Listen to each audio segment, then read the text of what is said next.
வேலை வந்து November first வீக்கில் தொடங்கி ஜனவரி ஃபர்ஸ்ட் வீக்கில் வந்து முடிஞ்சிடும். குறைஞ்சது வந்து ஒரு 2 மாதம் 2.5 மாதம் வந்து வேலை இருக்கும். நாங்கள் வந்து இங்கே 2.5 மாதம் வேலை செஞ்சுட்டு அடுத்து வந்து 10 மாதத்துக்கு வந்து பைரோஸ் வந்து போயிடுவோம். ஏன்னா பைரோஸ் வந்து தீபாவளி அப்போ வந்து லீவ் விட்டுருவாங்க 2 மாதத்துக்கு. அப்போது வந்து இங்கே வந்துடுவோம். சீசன் முடிஞ்சிருது இல்லை, சீசன் முடிவு லீவ் விட்டுருவாங்க. அடுத்து வந்து தை மாதம் தான் வேலை ஆரம்பிக்கும். அதனால் தை மாதம் நாங்கள் இங்கே முடிச்சுட்டு அங்கே போயிடுவோம். வணக்கம், என்னோட பேர் பாபு, ஹரிஹரசுதன் கேலண்டர். இந்த வருஷம் கேலண்டர் வியாபாரம் comparing with last year okay. ஆரம்பத்தில் கொஞ்சம் சுமாராக இருந்தாலும் இப்போ ஓரளவுக்கு கொஞ்சம் ஒரு ஃபார்முக்கு வந்திருக்கு.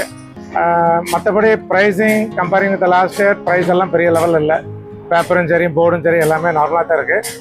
பட்டு கூலி கூடி இருக்குது. இந்த ஒட்டு கம்பெனிக்காரங்க கூலி, பிரதி கூலி, பண்டல் லோடு அடிக்கிறவங்க இவங்க எல்லாமே அவங்க கூலி கூட்டியிருக்காங்க.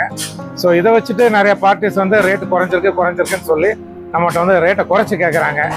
ஸோ பேப்பர் ஸ்டாக்னா அப்படின்னு நின்னாலுமே கூட ப்ரொடக்ஷன் சைடு கூலி வந்து எந்த வகையிலும் குறையலாங்க கூட தான் இருக்கு. அதனால கொஞ்சம் அதில் எங்களுக்கு கொஞ்சம் தடுமாற்றங்கள் இருக்குது. இன்னும் ஒரு 10 நாள் தான். எங்கள் ப்ராடக்ட் எப்படின்னு பார்த்தீங்கன்னா ஜனவரி 1 தான்.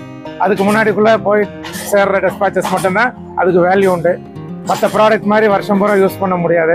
ஸோ அதுக்குள்ள we have to finish the entire consignment dispatches.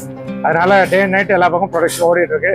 இறைவன் அருளால் வரும் 2026 எல்லாத்துக்கும் நல்லா இருக்குன்னு சொல்லி அவன் வேண்டிக்கிறோம். தேங்க்யூ.